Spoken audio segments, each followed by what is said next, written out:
In the silence of a successful Allied invasion of Normandy in June of 1944, a new issue arose.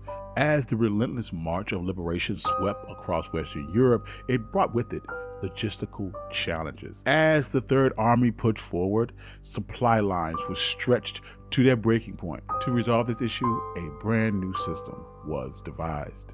So tonight, join us while we delve into the tale of the Red Ball Express. And if you like stories like this, you can find more stories like this at onemikehistory.com. But without further ado, let's get started.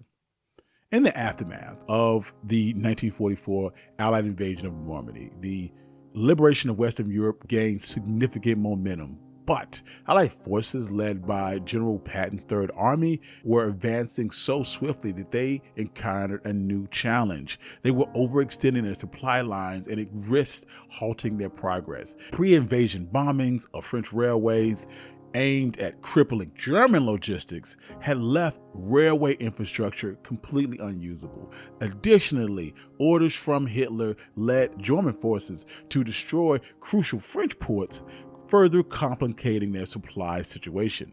To tackle this crisis, American commanders gathered for an intense 36-hour brainstorming session in August of 1944. Their solution was the Red Ball Express, a system designed to move massive amounts of supplies quickly to the front lines. The name came from a railroad term for priority shipping. Launched August 25, 1944, the Red Ball Express was a massive undertaking with thousands of trucks running around the clock. The Red Ball Express operated from August all the way to November 16th of 1944. The primary objective was to ensure rapid, efficient supply lines of goods, gasoline, food, and ammunition to Allied forces advancing through France. These vehicles travel on a makeshift route marked by red symbols, forming a continuous loop from Normandy supply depots to the front line. Red Ball Express convoys drove ceaselessly along a northern route to ferry crucial goods inland and returning empty down a southern road, ready to reload and repeat the process. Military police would guard the pathways fiercely, giving the convoys priority to prevent congestion and ensure the unrelenting march of supplies. Remarkably, 75% of these drivers were black, and despite rough road conditions, tough terrain, enemy threats, these drivers were a lifeline to keep frontline forces armed and fueled. Central to this massive operation were the dependable GMC CCKW 2-ton 6x6 trucks, affectionately called the Deuce and a Half. These mechanical beasts were built to endure the war-torn terrain of Europe, and along with drivers who frequently removed the speed governors to allow speeds well beyond the mandated 25 miles an hour, they were hurled down roads at speeds that exceeded 60 miles an hour. It was a dangerous gamble, and the engines were pushed to their limits. But the Red Ball Express was navigated by their motto, Red Ball trucks break, but they don't break.